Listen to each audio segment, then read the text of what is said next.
A greve dos professores terminou hoje pela manhã. O nosso país está vivendo uma turbulência. O governador Beto Richa já está aqui no estúdio. Eu gostaria de convidá-lo, receber prazerosamente nosso governador. É com carinho e prazer que eu recebo você, governador. Como vai, governador? Tá bom. Tudo bem? Graças a Vem para esse Deus. lado aqui, governador, por gentileza. Vamos conversar um pouco com o governador. É aqui, desse ladinho aqui, governador. Fica melhor para nossas câmeras. Governador, primeiro eu fico feliz em recebê-lo no programa, no Tribuna da Massa, onde nós temos uma audiência que fala diretamente com a família. Certo. Eu queria, governador, começar com o senhor da seguinte forma, pela sua experiência política. O país vive uma turbulência, governador. O país está passando uma coisa que ele nunca viu isso. Ele está assustado. A própria presidente do país foi fazer um pronunciamento no Dia Internacional da Mulher e houve panelaço no país inteiro. Foi. O que o senhor atribui a tudo isso, esse momento horroroso da política brasileira, governador? Bem, Galo, primeiro eu quero agradecer a oportunidade de estar aqui no seu programa, parabenizá-lo pelo sucesso de audiência que é o seu programa, pela sua espontaneidade, pela sua personalidade e competência também como um grande comunicador do Paraná. E dizer que, de fato, é inquestionável, vivemos hoje no país uma crise política, econômica e uma crise moral, que tem trazido prejuízos seríssimos a toda a sociedade, a todas as administrações públicas, prefeituras, governos de estado, a recessão no país, a estagnação da nossa economia, proporcionou uma queda brutal das nossas receitas. E ajustes fiscais e econômicos, todos os estados brasileiros estão fazendo hoje. Nós, possivelmente, fomos o primeiro estado a apresentar a necessidade de um conjunto de medidas para ajustar a nossa economia. E por essa razão, alguns quiseram dar a impressão que o problema era só no Paraná, mas o problema hoje é conjuntural em função deste grave cenário que atravessa o nosso país. Muito preocupante.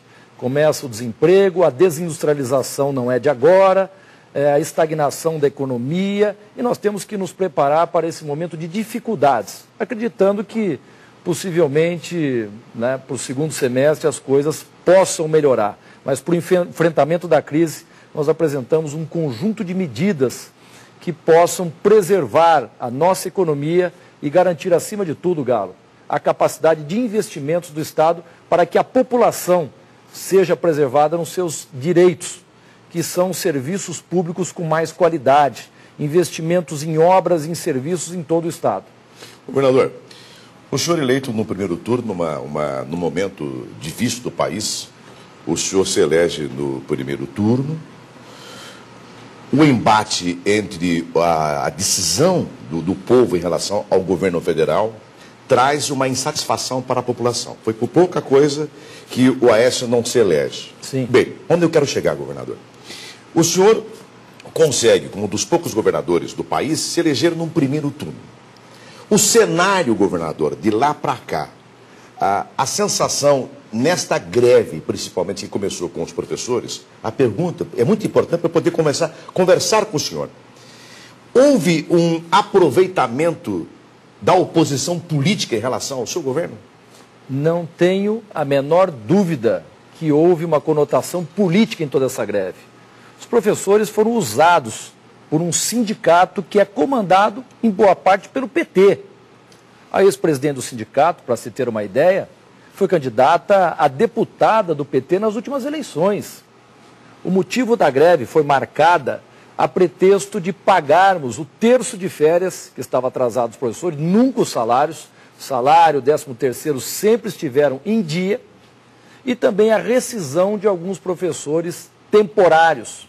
Já está paga a rescisão e estamos pagando nesse mês o terço de férias. E temos visto, por exemplo, o Rio Grande do Sul anunciou na semana passada a dificuldade do pagamento de salário de servidores. E aqui está tudo em ordem. Mas é importante dizer, Galo, até para restabelecer a verdade, fazer justiça, nós concedemos em 4 anos 60% de aumento salarial aos nossos professores. E eu não me arrependo, porque tenho pelos professores um reconhecimento, uma grande consideração e a necessidade de valorizarmos os servidores públicos, em especial os professores, porque educação é prioridade da nossa administração. Assim fiz na Prefeitura de Curitiba e assim faço no governo do Estado. Mas o momento não é de conceder novos aumentos e avanços em função da dificuldade da economia nessa crise financeira nacional. Veja só, eu fiz um teste. Semana passada, exatamente na terça-feira, eu recebi um grupo de empresários que foram lá me comunicar e me convidar para logo mais naquela noite, no restaurante Madalosso, participar da transmissão de cargo da presidência da FACIAP, que é a Federação das Associações Comerciais do Paraná. E fui surpreendido com a presença de 48 empresários de várias partes do estado. E ali fiz o teste. Quero perguntar aqui nesta sala, quem de vocês concedeu 60% de aumento aos seus funcionários? Ou algum telespectador que nos acompanha nessa hora, se recebeu nos últimos 4 anos 60% de aumento no seu salário? Pois eu, com o seu dinheiro, dei 60% aos nossos professores. E eu volto a dizer, não me arrependo. Só que o sindicato não reconhece esses avanços. O sindicato hoje inflama a categoria dos servidores públicos, a categoria dos professores contra mim. Para quê? Para me causar desgaste político, para tirar este vínculo de amizade, de respeito, de relação de trabalho que existe entre o governo do Estado e a classe dos professores. Quer que eu te dê outro exemplo? O ex-governador Requião entrou na justiça contra o piso nacional dos professores. À época, pouco mais de R$900. Hoje, nós pagamos acima do piso nacional. O Requião entrou na justiça com uma ação direta de inconstitucionalidade, além do piso nacional, contra a hora-atividade. Eu concedi em 4 anos 75% de aumento na hora-atividade.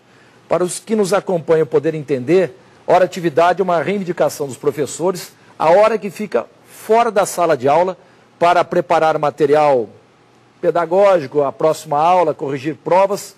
Nós avançamos no padrão de 20 horas os professores, ficavam 4 horas fora da sala de aula, hoje fica 7.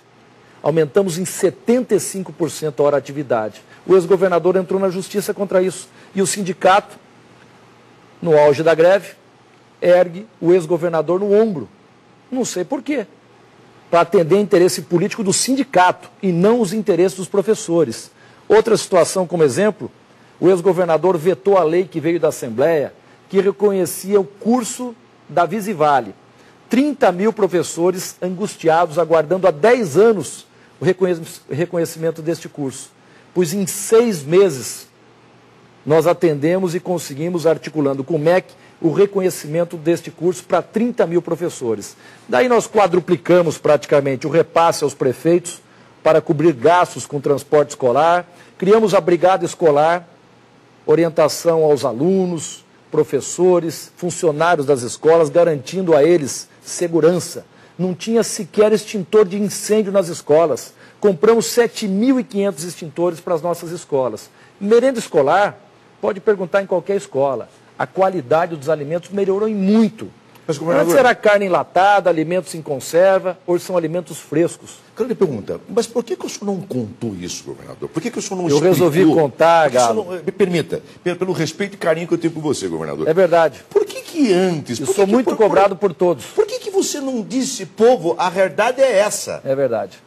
E olha, eu pouco dizia para uns amigos, encontrei muita gente nessas últimas semanas que vinham me cobrar. Outros, conhecendo já de longa data o meu perfil, o meu comportamento correto, transparente na vida pública, vinham se solidarizar comigo. Falei, olha, então eu vou te dar as informações, tudo que eu estou contando aqui.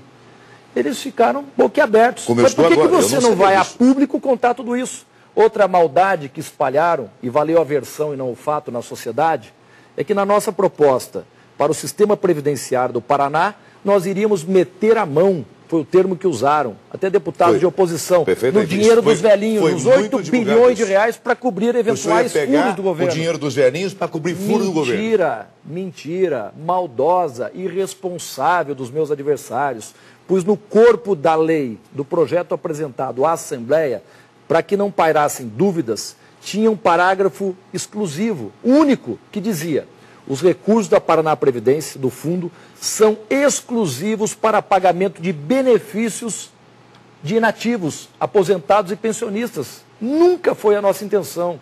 Ao contrário, eu aprovei no meu governo em 2012 uma lei garantindo o equilíbrio do fundo previdenciário, o equilíbrio atuarial. Só que eu trouxe para o Tesouro, para o fundo financeiro, o aporte de 2 bilhões e 100 milhões de reais por ano. E entrei no limite prudencial, porque eu tirei do fundo previdenciário e trouxe para o fundo financeiro com aportes do Tesouro, 2 bilhões a mais por ano. E o limite prudencial de gastos com servidores, eu entrei na luz amarela, por ter trazido esses servidores que contribuíram para a Previdência, para o Tesouro. Era essa mudança que nós iríamos fazer, nada além disso. Então foi uma maldade extrema o que fizeram comigo e valeu na sociedade a versão e não o fato. Governador, quando no início da greve dos professores, de repente nós notamos que outras categorias se somavam e o número foi aumentando e a coisa tomou assim uma situação assustadora. Foi. A gente nunca viu isso, eu como homem de mídia há 40 anos, de televisão, nunca vi isso, e cresceu, e cresceu, e cresceu.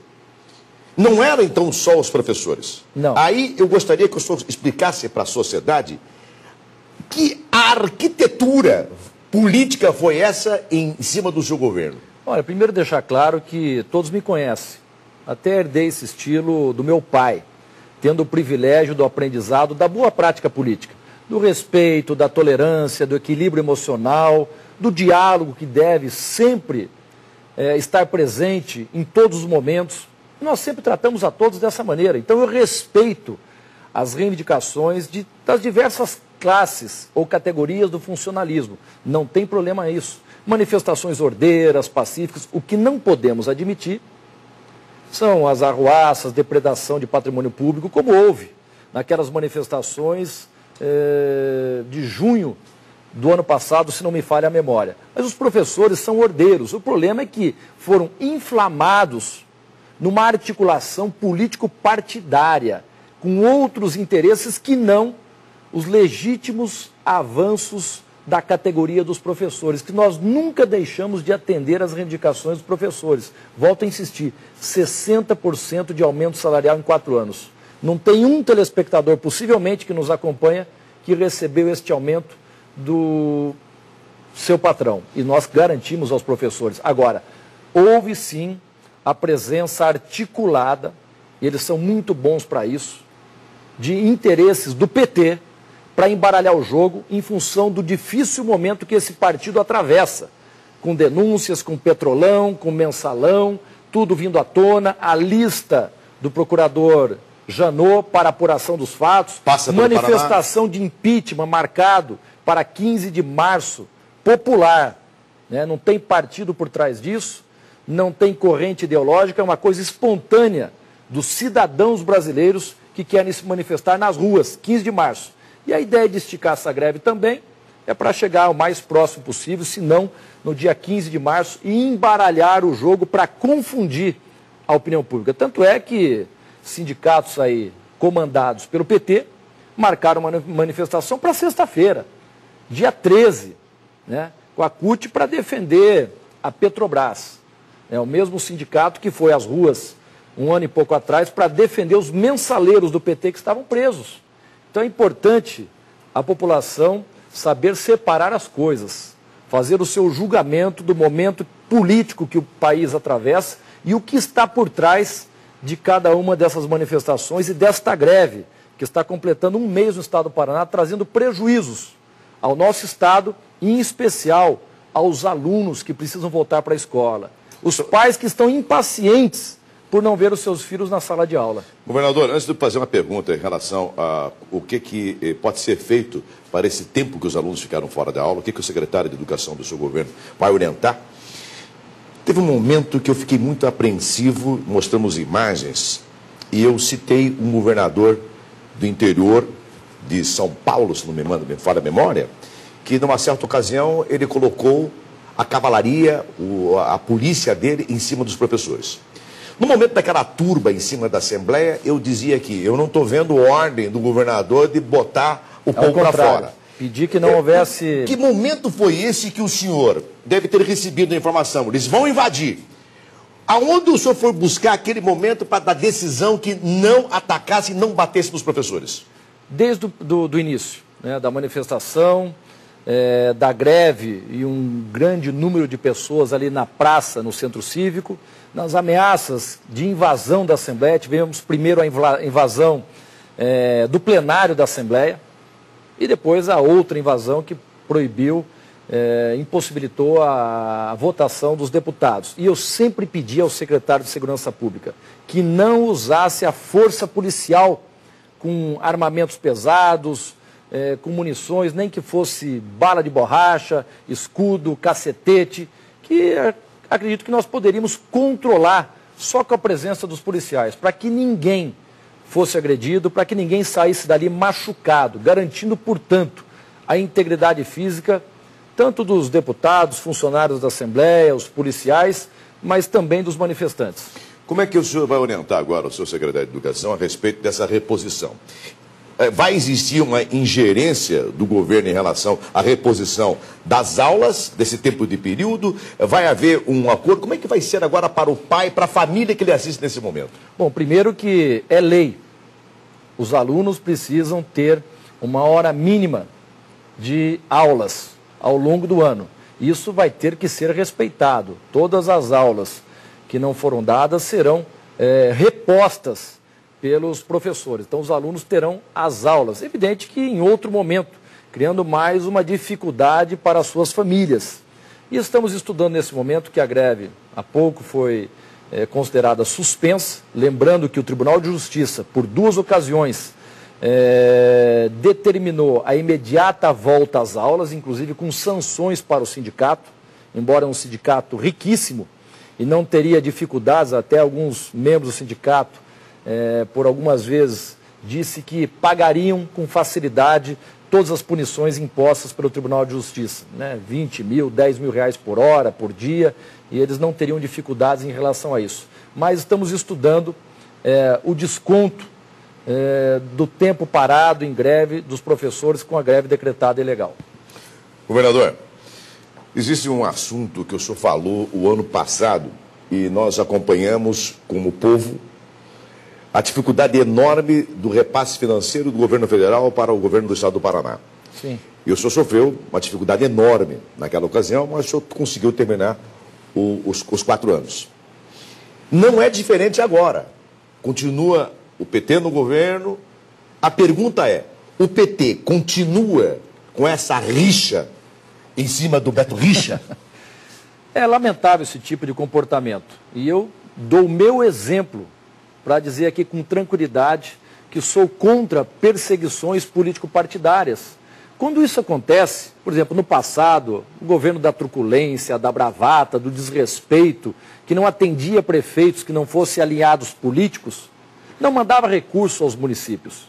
Mas cá para nós, Galo, quem paga a conta mais cara desta briga é o povo, em especial a população mais pobre, que não tem culpa se o governador não se dá com o prefeito, se o presidente da República não se dá com o prefeito ou com o governador, quer que o seu problema seja atendido.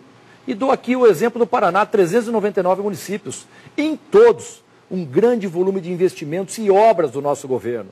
Eu tive aqui, falar baixinho, o apoio de muitos prefeitos do PT, pela boa relação que o meu governo teve com eles, relação de respeito, republicana, pelo grande volume de obras e investimentos nas suas cidades. E eles não queriam perder esta boa relação, queriam dar continuidade. Então nós temos um grande investimento hoje em todo o Paraná. Não posso, lamentavelmente, dizer o mesmo da relação com o governo federal, que não foi por minha culpa. Eu sou do diálogo e tenho o entendimento que passou a eleição, que é o momento do embate de ideias, do confronto de propostas, nós devemos descer do palanque e cada qual cumprir com a sua obrigação. Nós não fomos eleitos para ficar um brigando com o outro. Nós fomos eleitos para quê? Para trabalhar e defender o interesse da população, não apenas dos que nos elegeram, de todos os cidadãos do nosso estado. E é assim que eu ajo. Recebi um forte bloqueio de recursos federais ao Paraná, que toda a imprensa divulgou. O Paraná é o 5º maior contribuinte em receitas para a União. E ser o último a receber empréstimos, ou antepenúltimo a receber repasses federais, nós não podemos aceitar. Mas espero que agora isso melhore com a mudança do ocupante, né, da mais poderosa pasta, que é o Ministério da Casa Civil, e tinha lá, né, uma paranaense que era minha adversária ao governo do Estado e que foi a responsável por bloquear recursos ao Estado do Paraná. Então agora acho que a relação deve melhorar, os petistas também acho que mudaram um pouco aquela postura de arrogância, em função de todas essas denúncias e a cobrança da sociedade por passarmos o Brasil a limpo. Governador, eu quero agradecer a sua presença. Eu sei que o senhor tem muitos compromissos e eu segurei o governador um pouco além daquilo que eu sei que, é rápido governador, não é rápido não, além do que o governador tinha que conversar com a sociedade, com o povo. Como último governador, na sua consideração final, o senhor acredita no impeachment, nesse movimento popular agora, e a sua consideração final? O impeachment depende de uma série de razões. E eu continuo defendendo que não haja nenhuma interferência partidária. Nós, por exemplo, do PSDB, que fomos contrários à reeleição da presidente, nós apoiamos o Aécio Neves, que por muito pouco não venceu as eleições, então para não parecer uma conotação daqueles que foram derrotados e está surgindo no seio da sociedade, é um movimento puramente popular. E se houver clima nas ruas, o entendimento no Congresso, depende de uma série de fatores. É possível, né? O momento é muito crítico, político no Brasil, essa crise moral, essa crise financeira. Então vamos ver qual vai ser a condução de todo esse episódio.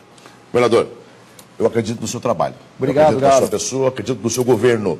Eu espero que o senhor consiga apoio para resolver todas as questões, começa dos professores que o senhor está resolvendo, e outras que poderão surgir. Muito obrigado, agradeço a confiança, Galo. Muito obrigado. Obrigado. Esse é o governador Beto Richa conversando aqui com o Tribuna da Massa.